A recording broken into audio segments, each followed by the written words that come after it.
మీకు అది శోభనం రోజునే వదిలేశాను. అసలు మీకుందనుకోవడం నాదే పొరపాటు. ఒళ్ళేమన్నా తిమ్మిరిగా ఉందా? తిమ్మిరెక్కింది మీకు, అందుకే ఇంత మూర్ఖంగా ప్రవర్తించారు. ఏమిటో నేనేదో పెద్ద నేరం చేసినట్టు మాట్లాడతావు.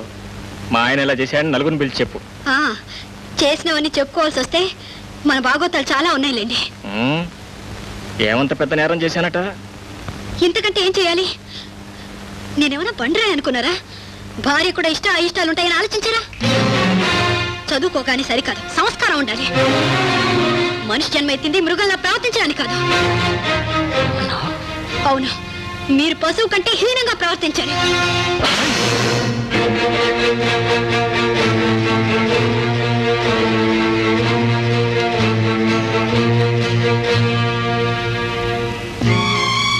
ఇదే పని నేను చేస్తే మీరేం చేస్తారు?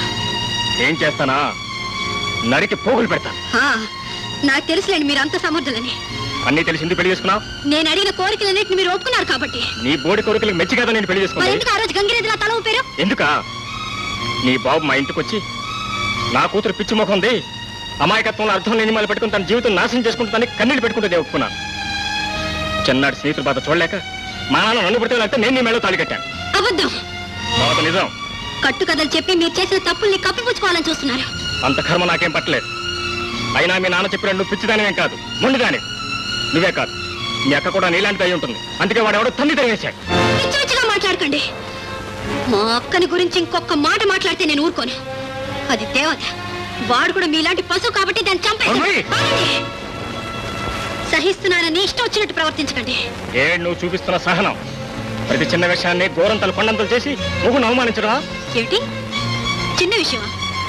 ఆనాడు మీరు చేసిన ప్రమాణాలన్నీ గంగలో కలిపేయడం చిన్న విషయమా? కాపురానికి వచ్చిన రోజే సిగరెట్ తాగితే సర్దుకున్నాను. బిస్కీ తాగి ఇంటికి వచ్చిన రోజు మీ తల్లిదండ్రుల ముందు మీ పరువు కాపాడడానికి నా బాధను దిగుమింగుకున్నాను. ఈనాడు మీరు ఇంత అమానుషంగా ప్రవర్తించినా సహించాను. ఇప్పుడు నా మీద చేయి చేసుకున్నారు. ఇంకొక క్షణం కూడా మీతో నేను కాపురం చేయలేను. బెదిరిస్తున్నావా? మిమ్మల్ని బెదిరించాల్సిన పని లేదు, లొంగి బతకాల్సిన అవసరం లేదు. కొట్టినా తిట్టినా పడుండడానికి ఇది పురాణ కాలం కాదు. అమానుషంగా ప్రవర్తించినా భరించడానికి ఇది రాతి యుగం కాదు. స్వశక్తితో, గుండె ధైర్యంతో, ఆత్మాభిమానంతో బతకగలిగే ఏ ఆడది మగవాడ అహంకారాన్ని సహించలేదని గుర్తుంచుకోండి.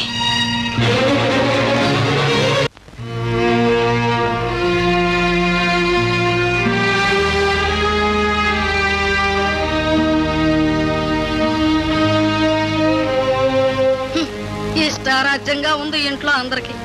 కోడలు పెళ్ళెళ్ళి ఎన్నాళ్ళు అయింది. అసలు ఏం జరిగిందిరా అని కొడుకుని అడగటమూ లేదు. పోనీ వెళ్ళి ఆ పిల్లని కేకలేసి తీసుకురావటమూ లేదు. ఇట్ట ఇంట్లో కూర్చుని ఫ్యాక్టరీ గొట్టం వదిలినట్టు పొగదలతో సరిపోయిందా? అది మొగుడిని ఎదిరించి వెళ్ళిపోతే నన్నంటావేమిటే? అప్పుడే మొదలై నీ గుసగుసలు. ఆ రోడ్లో తలెత్తుకు తిరగాల? ఆడికేమే మాకు మహారాజు. మహారాజు ఆడికి మీకు కిరీటం ఒక్కటే తక్కువయింది. మనం డబ్బా కొట్టుకుంటే కాదు, వెనకాల వాళ్ళు కొట్టే డప్పు కూడా వినాలి. ఏమిటే అసలు పొద్దున్నే నాతో తగదా పెట్టుకున్నాను, వచ్చావా ఏంటి నువ్వు? సంసారం చక్కదిద్దవయ్యా మొగుడా అంటే తగులాడడానికి వచ్చానా? అయితే ఇప్పుడు ఏం చేయమంటావని? చేతకాలం వెతలాగా దాని దగ్గరికి వెళ్ళి తప్పు అయిపోయింది, పొరపాటు అయిపోయిందని బతిపాలు దాన్ని తీసుకురావాలి ఇక్కడికి అని నేను అన్నానా? నా స్నేహితుడు కూతురు అని మూడు ముళ్ళు పడేదాకా ఊపిరి ఆడేవారుగా. వెళ్ళి ఆ స్నేహితుడిని అడగవయ్యా అంటున్నా. స్నేహితుడనే ఇంగిత జ్ఞానమే వాడుకుంటే కూతురు చేసిన తప్పు తెలుసుకుని ఆ సుబ్బారావు గారి పిల్లని తీసుకొచ్చి నా కాళ్ళ దగ్గర పడేస్తాడు. ఇందాక నుంచి చూస్తుంటే ఊహే గింజుకుంటున్నావు. వెళ్ళి కాఫీ పెట్టరా. అవును, బాగా అలిసిపోయావుగా, కాఫీ తెస్తా.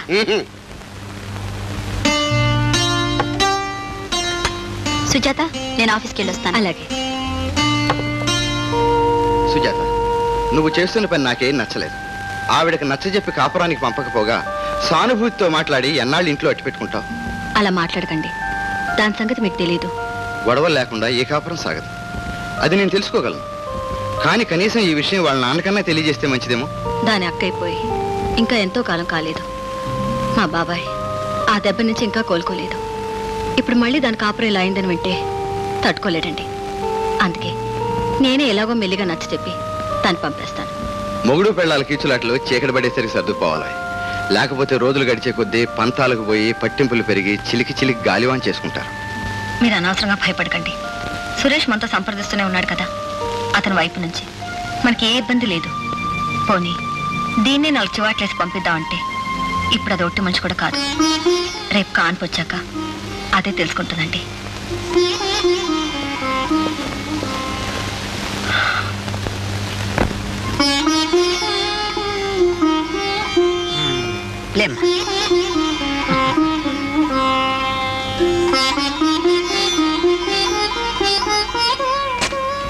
చూడమ్మా, ఈ మందులన్నీ రెగ్యులర్ గా వాడాలి. నువ్వు కొంచెం నీరసంగా ఉన్నావు. ప్రతి నెల చెకప్ రా. అలాగే. ఇదిగో మీ ఫీజు తీసుకో.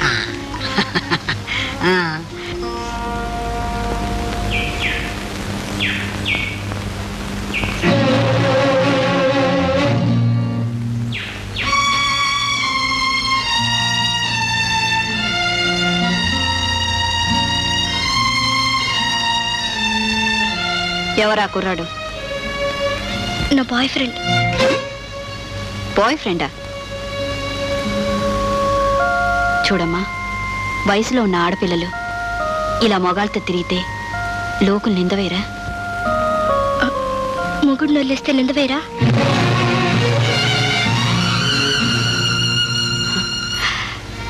నీ చీరచి పొరపాటు చేశానమ్మా. చాలా పెద్దదాని అయిపోయావు. పెద్ద పెద్ద మాటలు మాట్లాడుతున్నావు.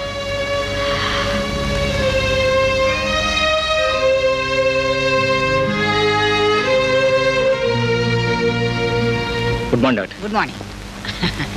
మీ ఫీజు తీసుకో. చూడబ్బాయ్, మా డాక్టర్లు 2 చేతులా సంపాదిస్తారనే మాట వాస్తవమే గాని మొగుడు పెళ్ళం ఇద్దరి దగ్గర ఫీజు తీసుకోమయ్యా. తీసుకోండి. మీ ఆవిడ ఇచ్చింది ఏమయ్యా నా ఫీజు? చూడు బాబు, ఆలు మగలు అహంకారంతో అప్పుడప్పుడు దూరం అవుతున్నా బిడ్డల మీద మమకారమే మళ్ళీ వాళ్ళని దగ్గర చేస్తూ ఉంటుంది.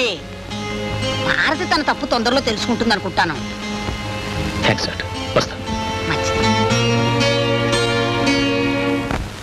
ఎన్నాళ్ళు ఉంటాయిలేండి ఈ కలతలని రోజు నన్ను ఓదార్చుకొచ్చావు. ఇప్పుడు చూడు, కాన్పు కూడా దగ్గరకు వచ్చినట్టుంది. భారత ఆలోచనల్లో ఇంతవరకు మార్పు రాలేదు. రేపు మీ బాబాయ్ మనల్ని నిందిస్తే ఏం సమాధానం చెప్తావు? ఆడదానికి పురుడు మరో జన్మంటారు. ఏమైనా జరిగితే? అవునండి, వెంటనే మా బాబాయ్ కబురు చేద్దాం. మంచి చెడు ఆయనే నిర్ణయించుకుంటారు.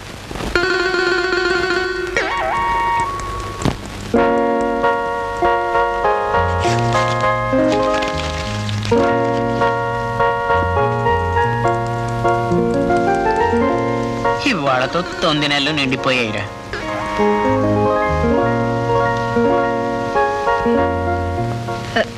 సంతకం పెట్టండి. తర్వాత చూస్తాను. వెళ్ళి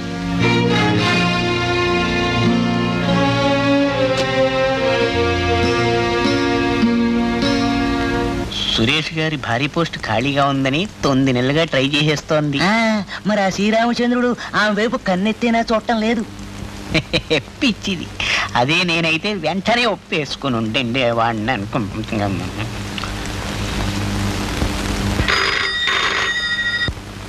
హలో, సురేష్ స్పీకింగ్. నేను డాక్టర్ సదాలక్ష్మి మాట్లాడుతున్నాను. మీ ఆవిడకి నొప్పులు వస్తున్నాయి, త్వరగా రా బాబు. అలాగండి, వెంటనే బయలుదేరుతున్నాను. Thank you very much.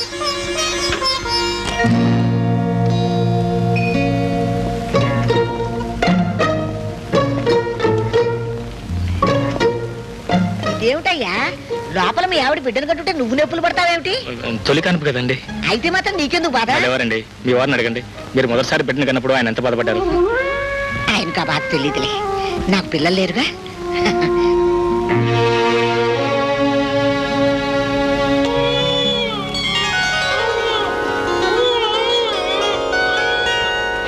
బాబు, పండంటే మగబిడ్డ. డాక్టర్ మీరు ఒకసారి లోపలికి రండి. నాన్నా, ఆ బ్రహ్మదేవుడు నాకు బ్రహ్మాస్త్రంగా ఇచ్చాడు. నేను ముక్కు మీద పుట్టాడు కోపం పెట్టుకుని మీ అమ్మ వెళ్ళిపోయింది. నేను కట్టిన పసుపు తాడు కూడా ఆమె లొంగదేయలేకపోయింది. ఇప్పుడు నిన్నే ఒక బ్రహ్మాస్త్రంగా వేసి ముక్కుకు తాడులోగా కట్టి మీ అమ్మను మన ఇంటికి వచ్చేటి చేస్తాను. సాయంత్రం కల్లా మీ అమ్మ వచ్చి మన తలుపు తట్టాలి. Okay okay. ఇదిగో అబ్బాయి సురేష్, నీకు కావాలి పాలు పుట్టారయ్యా? ఏడితను కొంపదీసి దూడ వెనకాల ఆవచ్చినట్టు పిల్లాడి కోసం తల్లి వస్తుందని ఎత్తు పడిపోయాడా? అమ్మో, ఈ సంగతి భారతి చెప్పేస్తే అసలు తిక్క మనిషి కోర్టుకు వెళ్ళినా పెడుతుంది. లేనిపోని కష్టాలు కొని తెచ్చుకోవడం ఎందుకు? డాక్టర్ అయి ఉండి ఇలా చేయడం నేరం కదా? ఎత్తుపోయింది పరాయివాడు కాదుగా, కన్న తండ్రిగా. పసిబిడ్డ పాల కోసం ఏడవకమానడు, సురేష్ బిడ్డను తల్లికి అప్పగించకమానడు. మధ్యలో నేనెందుకు వరి అయిపోవడం? నేను తీసుకెళ్ళి తల్లి పక్కన పడుకోబెట్టేస్తాను. ఆ పైన భగవంతుడే ఉన్నాడు.